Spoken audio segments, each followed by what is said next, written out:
What's the difference between these two objects?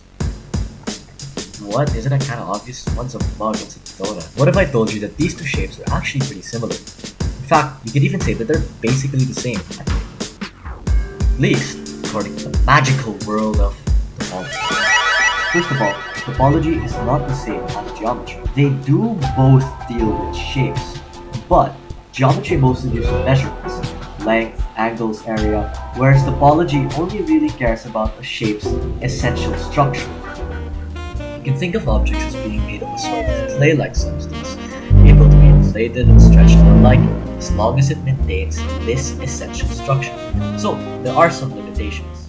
I ask again, what is the difference between these two objects?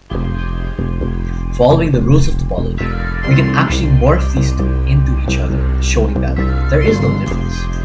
According to topology, they are the same. They are homeomorphic. We can see this at a glance by looking at the amount of holes they have, and as they both have one hole, we can assume that they are homeomorphic. Wow, all this talk about mugs and donuts has got me real hungry. But what can we actually use this? I'm glad you asked. Here's an example. How do we turn this into this?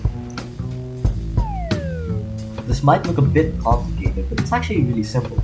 Well, we know that these two objects are homeomorphic as they both have two holes, a bit like the coffee mug and the donut. So, they can't be transformed into one another, as so.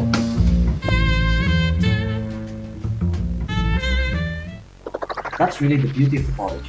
We can understand complicated things by only looking at the essentials. This allows us to understand a variety of things, like different dimensions, curved spaces, and even knots. All this not by taking things at face value, but by simplifying them.